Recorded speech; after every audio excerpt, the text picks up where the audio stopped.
கர்த்தருடைய பரிசுநாமத்திற்கு மகிமை உண்டாவதாக. ஒரு வசன தியானத்தை நாம் தியானிப்போம்.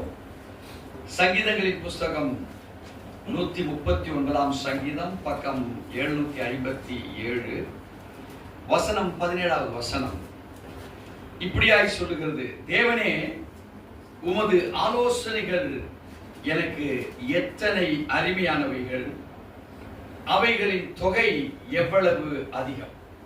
அருமையான தேவச்சனமே, தாவீதுடைய வாழ்விலே அநேக காரியங்கள் தேவனுக்கு விரோதமாய் செய்த போதிலும் தன்னுடைய மனம் திரும்புதலினாலே அவன் தேவனுடைய சமூகத்தில் மிக அருகாமையிலே அமர்ந்தான். Why did he come close with the Lord? அவனுக்குள்ள ஒரு டிரான்ஸ்ஃபர்மேஷன். என்ன டிரான்ஸ்ஃபர்மேஷன்? ஒரு மனம் திரும்புதலின் ஒரு transformation. He received the spirit of salvation. ஆண்டவரிடத்திலிருந்து ஒரு மகத்துவம் நிறைந்திருக்கிற ரட்சிப்பின் பாத்திரத்தை அன்றைக்கே உணர்ந்தவனாக தாவீது மாறினார். That is a speciality. நம்முடைய வாழ்விலே கிறிஸ்து இயேசு நமக்காக மரித்து அடக்கம் பண்ணப்பட்டு உயிர்த்தெழுந்தார் 2000 ஆண்டுகளுக்கு முன்பாக. But still we are waiting on the line to receive the power of salvation. நமக்கு ரட்சிப்பை பத்தி தெரியும், ரட்சிப்பு என்னங்கிறத உணர்ந்து இருக்கிறோம். ஆனால் அதனுடைய பவர், அந்த அனாயிண்டிங் நம்ம இன்னும் ரிசீவ் பண்ணல. ரிசீவ் பண்ணியிருந்தோம்னால் இன்னைக்கு நம்மை கொண்டு பலவிதமான அற்புதங்களும் அடையாளங்களும் செய்த வல்லமையுள்ள தேவனுடைய பிள்ளைகளாக நம்ம அநேகருக்கு வழிகாட்டி கொண்டிருப்போம். இங்கே தாவீது தன்னுடைய வாழ்விலே he is proclaiming the power of anointing because of the salvation. அவனுக்குள் ஒரு ரட்சிப்பு வந்ததனால அது தேவனுடைய சமூகத்தில் இங்கே ஒப்புதலாக சொல்லுகிறார். எப்படி என்று கேட்பீர்களானால், உமது ஆலோசனைகள் எனக்கு எத்தனை அருமையானவைகள்.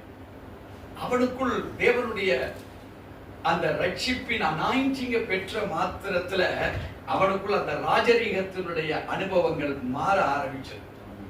அந்த ராஜரீகம் ரொம்ப பவர்ஃபுல்லா இருந்தது. அவனுடைய வாழ்வில அவனை யாராலையும் ஜெயிக்க முடியல. அந்த அளவுக்கு ஒரு அனாயிண்டிங் அவனுக்குள். அதை தான் சொல்லுகிறார், அது எத்தனை அதிகம் என்று சொல்லி. இங்க நம்முடைய வாழ்வில காலங்கள் மாறிவிட்டது. இப்போ we are traveling on the year of 2026. இன்னைக்கு அநேக அற்புதங்களை பார்க்கிறோம், விஞ்ஞான முன்னேற்றங்களை பார்க்கிறோம். செல்போன், சின்ன ஒரு செல்போன்ல எத்தனை விஷயங்கள் இருக்கு நம்ம பார்க்கிறோம். ஒரு சாதாரண ஒரு மேட்டர்ல இருந்து ஒன்றுமே அறியாத ஒரு மேட்ரு வரைக்கும் இன்னைக்கு நம்ம ஏஐல போட்டோம்னா சகலத்தை நம்மளால் கற்றுக்கொள்ள முடியுது. தாவீதின் காலங்கள்ல அதெல்லாம் இருந்ததா? தாவீதின் காலங்கள்ல ஒண்ணுமே இல்லை. எந்த விஞ்ஞானம் இருந்தது? ஒண்ணுமே இல்லை. பட் அந்த விஞ்ஞானமற்ற நிலை, முன்னேற்றமற்ற நிலையிலே அவர் சொல்லுகிறார், எத்தனை அருமையானவைகள், அவைகள் தொகை எவ்வளவு அதிகம். So he could not count it at all. அதெல்லாம் 18வது வசனத்துல அதை ஸ்ட்ராங்கா விவரமாக சொல்லுகிறார் தாவீது. எப்படி தெரியுங்களா? அவைகள் நான் என்ன போனால் மணலை பார்க்கிலும் அது அதிகமா. ஏன் மணலை பார்க்கிலும் அதிகம்? அவருடைய கேள்விகள், தேவனோட கேட்டு கேட்டு கேட்டு அறிந்து கொண்ட பதில்கள். ஒரு அல்லேலூயா சொல்லாமா? So when a question is being arised, you are on the power charge of receive the answers. உங்களுக்குள் ஒரு கேள்வி எழுப்பப்படுமானால் வேதம் சொல்லுகிறது ஒரு பதில் கிடைக்கிறது. அது எப்படிப்பட்ட பதில் என்றால், it is a powered one, it is a supernatural one. உங்க கேள்வியை பொறுத்து இருக்கு. அப்போ தேவனுடைய ஆலோசனை எப்படிப்பட்ட பவர் தெரியுங்களா? அன்னைக்கு செங்கடல் பிரிப்பதற்கு there was a supernatural power.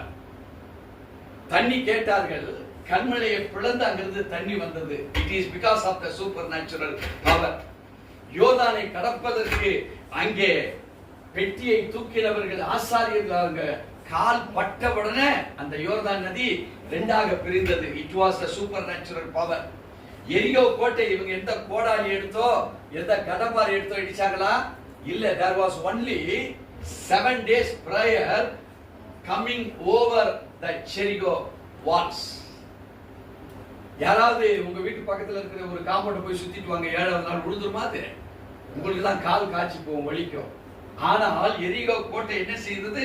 இவங்களுக்கு ரதங்களும் மற்ற காரியங்களும் போகிறதுக்கு உண்டான ஒரு சூப்பர் நேச்சுராலிட்டி பவர் இறங்கிறது. அருமையான தேவச்சனமே, இவங்க விதைக்கல, வீடு கட்டல, அந்த கானான் தேசத்துல சகலமும் உண்டாக்கப்பட்டு it was given unto the hands of the Israelites. 400 ஆண்டுகள் அடிமைத்தனத்துல இருந்த வாழ்வை தேவன் என்ன செய்றாரு? பாலும் தேனும் ஓடுகிற ஒரு கானான் தேசத்துல ஒரு சூப்பர் நேச்சுரல் பவர்ல கொடுத்தாரு. ஹல்லேலூயா.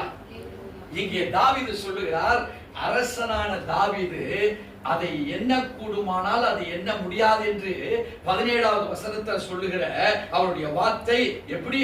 அவைகள் தொகை எவ்வளவு அதிகம்.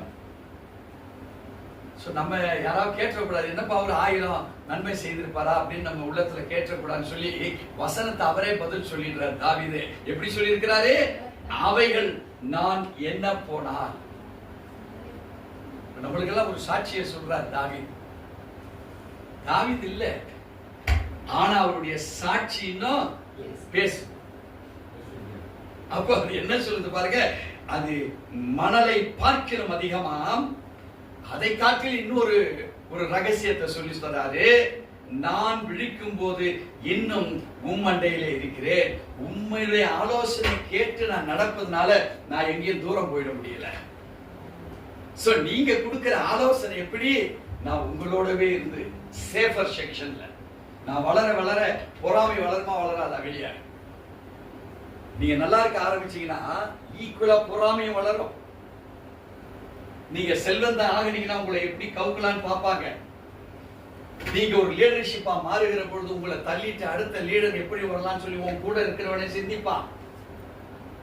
உன் கையில இருக்கக்கூடிய பணத்தினுடைய அளவு ஏற ஏற ஏற கொள்ளையிடுவதற்கு கொள்ளையர்கள் உருவாக்கப்படுவார்கள். உனக்குள் ஸ்பிரிச்சுவாலிட்டி வளர வளர நான் ஸ்பிரிச்சுவல் எலிமெண்ட்ஸ் வாழ்க்கையில உள்ள வருவதற்கு தீவிரிக்கும். அது மரண கண்ணிகளை வைக்கும் உங்களுக்கு. உங்க வாழ்க்கையில உங்களை கீழே விட தள்ளுவது மாற்றமில்லை. இனி எழும்பக்கூடாதபடிக்கு உங்களுடைய வாழ்வை எந்த ஆதாரம் இல்லாதபடிக்கு உன்னை கீழே தள்ளுகிறோம். இப்போ தாவீது சொல்றார், ஆண்டவரே நீ எனக்கு செய்தவைகளை என்ன கூடுமானால் அது எப்படிப்பட்டதா இருக்கு? கடற்கரை மணலை போல. ஒரு ஹியூமனுடைய மைண்ட்ல அது எண்ணிய பார்க்க முடியாது. இப்போ தாவீது ஒரு ஸ்பெஷாலிட்டியை சொல்றார், என்னை குறித்து இந்த வசனத்தை நான் கொடுத்திருக்கிறேன், கேட்கிற நீங்கள் உணரப்பட வேண்டுமானால் நான் எப்படி உணர்ந்து சொன்னனோ நீங்க உணர்ந்து அதை தேவனிடத்துல கேட்டாதான் எனக்கு செய்த அற்புதம் எவ்வளவு என்று சொல்லி நீங்களே சிந்திக்க முடியுமா? இஃப் யூ திங்க் ஓவர் ஹியூமனிடேரியன்லி, நீங்கள் மனித தன்மையோட நீங்க அதை ஆராய்ந்து பார்ப்பீர்களானால் உங்களுக்கே அது புரியாதுங்கிறார் தாவீது. நான் சொல்றது விளங்குதுங்களா? நீங்க கிறிஸ்டியன்ஸ், வேதத்தை வாசிக்கிறவங்க, தேவ மேல பக்தி உள்ளவங்க, கர்த்தரை அறிந்தவங்க. ஆனால் தாவீது சொல்லுகிற யோசனை என்ன தெரியுங்களா? நீங்கள் மனிதர்களாய் இருந்து நான் சொன்ன இந்த வசனத்தை தியானம் பண்ணி பார்த்தா, ஆனா கிறிஸ்தவங்க தான், உங்களுக்கு நான் சொன்னதே உங்களுக்கு புரியாதுங்கிறார்.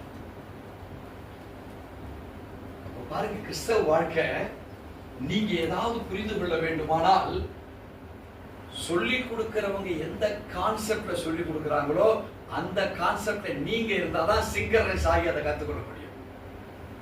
எத்தனை பேர் விசுவாசிக்கிறீங்க? நான் சொல்லி வந்த பாயிண்ட் புரியுதா? தாவீது அதைத்தான் சொல்லுகிறார், நான் விழிக்கும் போது இன்னும் உம்மண்டையிலே இருக்கிறேன். He is guaranteeing himself. ஆண்டவருக்குள்ள தன்னுடைய உறுதிப்பாடை அங்கே பதிவு செய்கிறார். He records. தேவச்சனமே, நீங்களும் நானும் நமக்கு அறியாதது புரியாதது எத்தனையோ விதமான காரியங்களை நாம் சொந்த நம்முடைய இச்சைகளிலே செய்து அவைகளிலே பலவீனப்பட்டிருக்கிறோம். அநேகர் சுகவீனப்பட்டிருக்கிறார்கள், அநேகர் மடிந்து போயிருக்கிறார்கள். Why? போகிற ஸ்பீட்ல நம்ம அந்த ஸ்பீட்ல நிக்க முடியல. அந்த ஸ்பீட்ல நிக்க முடியாது, நாம் கீழே விழுந்தவர்களாய் மாறி விடுகிறோம். But David says like this, நான் விழித்து பார்த்தா எங்க இருக்கிறேன்? ஆண்டவரே உங்க பக்கத்துல தான் நிக்கிறேன். அப்போ உங்க வேர்ட்ஸ் நான் எவ்வளவாய் சரியாய் நான் பயன்படுத்தி இருப்பேன். ஒருவேளை நான் சரியா பயன்படுத்தலனா விழுந்தவனால இருப்பா. விழுந்த இடத்துல நான் எழுந்து பார்த்தா கரடு முரடான பாதைகளில் விழுந்திருப்பேன், முள் பற்றைகள் நான் விழுந்திருப்பேன், எழுந்துக்க முடியாத குடியில நான் விழுந்து கிடந்திருப்பேன். ஆனால் ஒரு பக்குவப்பட்ட ஒரு கேரண்டீட் வேர்டை இங்கே பிரகடனப்படுத்துகிறார். நான் எழுந்து பார்க்கிற பொழுது இன்னும் till now நான் உங்க கூட தான் இருக்கிறேன். அருமையான தேவச்சனமே, உங்க வாழ்வில் நீங்க ஒரு காரியத்தை நீங்க கேட்க விரும்புறீங்களா?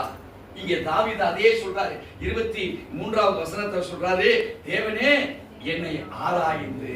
நான் இவ்வளவு பேசுறேன், நான் எழுந்து பார்த்தா உங்க பக்கத்துல தான் இருக்கிறேன்னு தெரியுது. till this fraction of second, ஒருவேளை அடுத்த செகண்ட், நல்லா புரியுதுங்களா?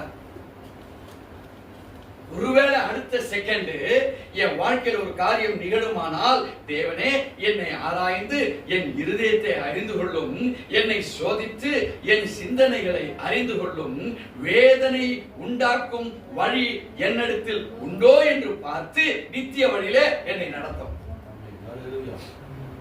இப்ப நம்ம வெற்றி பெற்றிருக்கிறோம், வெற்றி மேல் வெற்றி பெற்றுக் கொண்டிருக்கிறோம், வெற்றி மேல வெற்றி மேல வெற்றி பெற்றுக் கொண்டிருக்கலாம்.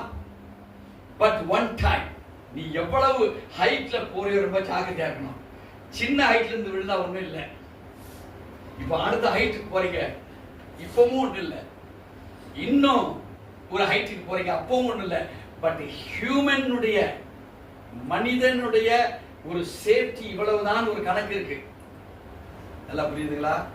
அதையும் தாண்டி இப்ப நீங்க உயரத்துக்கு போகும்போது we have to be careful.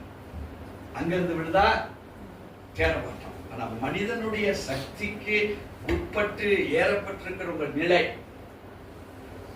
அது பைனான்ஸ்ல உயர்ந்திருக்கலாம், பிசினஸ்ல 2-3 ஸ்தாபனங்கள் ஆரம்பிச்சிருக்கலாம், ஒருவேளை ஆவிக்குரிய ரீதியிலே பல தாளந்துகள் உள்ளவர்களாய் தேவன் உங்களை மாற்றி கொண்டு வந்திருக்கலாம், ஒருவேளை வேத ஆய்வுகள்ல உங்களை போல யாரும் இல்லை என்று சொல்லும் அளவுக்கு நீங்கள் உயர்த்தப்பட்டிருக்கலாம், அல்லது திரேக பலனை கொண்டு நீங்க பல காரியங்கள் உயர்த்தப்பட்டதை நீங்க சொல்லிக் கொண்டிருக்கலாம். ஆனால் if it exceeds the power of humanity, மனிதனுடைய சக்தியை தாண்டி நீ உயர்த்தப்பட்டு போய் கொண்டிருக்கிறாயா? தேவச்சனமே, we have to be very very very careful afterwards. எதுவரைக்கும் நீங்க தேவனோட சிங்கர்னைஸும் நீங்களும் வளர்கிறீங்களோ அந்த வளர்ச்சியை பொறுத்தவரை பிரச்சனை இல்லை. இன்னைக்கு பல குடும்பங்கள் கீழே விழப்பட்ட நிலை ஏன் தெரியுங்களா? அவங்க நல்லா இல்லாதனால விழல, நல்லா இருந்ததுனால விழுந்தாங்க. நல்லா கவனிச்சுக்கங்க. ஏனென்றால் நல்லா இருக்கிற பொழுது தேவனை விட்டு விலகின ஒரு அனுபவம், ஓவர் கான்பிடன்ஸின் அனுபவம், அவங்களுக்குள் எனக்கு தெரியாதா என்கிற அனுபவங்கள். தேவஜனமே, அந்த பாயிண்ட் தான் பிசாசு பார்த்துக்கிட்டு. இப்போ when we depend upon the supernatural power, நம்ம சக்திக்கு தாண்டி இப்ப வெளியே ஏறிக்கிட்டு இருக்கிறோம். இப்போ உங்களை யார் தாங்கணும்? ஒரு சூப்பர் நேச்சுரல் பவர் தான் உங்களை தாங்கணும். இங்க அததான் தாவீது சொல்றாரு, ஆண்டவரே ஒரு தடவை என்ன தூக்கி எல்லா பாவத்திலிருந்து வெளியே கொண்டாந்துட்டீங்க. But as for 24th version in 139 சங்கீதம் என்ன சொல்லுது? வேதனை உண்டாக்கும் வழி என்னிடத்தில் உண்டோ என்று பார்த்து, the eternal profitable way, the eternal spiritual way, the eternal God's way என்ன நீங்க நடத்துங்கப்பா. எவ்வளவு தாழ்மையின் அடையாளம் தாவீதில் இருக்குமானால் ஆண்டவர் எவ்வளவு சொல்லுவாரு, தாவீது என்னுடைய இருதயத்திற்கு ஏற்ற மகன் என்று சொல்லி. தேவச்சனமே, உங்களை அளந்து பாருங்க. உங்க அளவுல தேவன் உள்ள எவ்வளவு இருக்காருன்னு பாருங்க. 50-50யா? இல்ல நீங்க 75 அவர் 25 வா? இல்ல அவர் 75 நீங்க 25 வா? நான் சொல்றேன், எதுவுமே பத்தாது. 100% அவர் நம்மளை நடத்துகிறதா இருந்தாதான் உங்க ஸ்டேட்டஸ்க்கு அப்புறம் ஏறுகிற ஒவ்வொரு இன்ச்சும் 100% பாதுகாக்கப்பட முடியும். இல்லைன்னா நம்முடைய வீழ்ச்சி எவ்வளவு ஆழம் என்றே நம்மளால் கண்டுபிடிக்க முடியாது. அந்த வீழ்ச்சியிலிருந்து எழுந்துக்க முடியுமான்னு பாத்தீங்கன்னா மனித சக்தியால முடியாது. ஏன்னா நாமளே மேலே ஏறி நாமளே விழுந்த அந்த இடம். இப்ப தாவீது ஒரு தடவை விழுந்ததுக்கு அப்புறம் ஆண்டவர்கிட்ட சொல்லிட்டான், ஆண்டவரே வேதனை உண்டாக்குகிற வழிகள் ஒருவேளை இருக்குமானால் என்னை நீங்க சோதித்தரும்படி I surrender and submit my soul unto you, O Lord. ஏன்னா வேதத்தின் அடிப்படையில் நம்முடைய வாழ்வு புரண்டு போகுமானால் அதை சீர்படுத்த முடியாது. வேதத்தின் அடிப்படையில் நாம் தவறி இருப்போமானால் தேவன் நம்மளை தூக்கிடுவார். புரண்டு போறது எது? நம்மளா போய் புரண்டு போய் விழுந்துறது. இப்ப தேவன்ட்ட ஒரு வார்த்தை இன்னிலிருந்து சொல்ல ஆரம்பிக்க, ஆண்டவரே இவ்வளவு ரகசியம் இருக்குதா உங்களை சார்ந்து வாழ்வதில்? அப்ப உங்க வாழ்க்கை கடற்கரை மணலை போல அற்புதங்களும் அடையாளங்களும் அன்கவுண்டபிள் உங்க வாழ்விலே நீங்க சாகிறதுக்குள்ள உங்களுக்கு அந்த சூப்பர் நேச்சுரல் நிறைவேற வேண்டுமானால் நீ ஆண்டவர்கிட்ட கேட்கணும், ஆண்டவரே வேதனை உண்டாக்குகிற வழிகள் என் வாழ்வில் நான் என்னென்ன செய்திருக்கணும் அதுல இருந்து என்ன மாற்றுங்க என்று கேட்போம். நாம் ஒரு சிறந்த வெற்றியாளராக கிறிஸ்துவுக்குள் ஒரு மகிமையின் வெற்றியாளராக நம்மளால் இந்த உலகத்துல தேவனுடைய சாட்சிகளாய் நாம் வாழ முடியும். எத்தனை பேர் விசுவாசிக்கிறீங்க? கர்த்தர் நம்மை ஆசீர்வதிப்பாராக.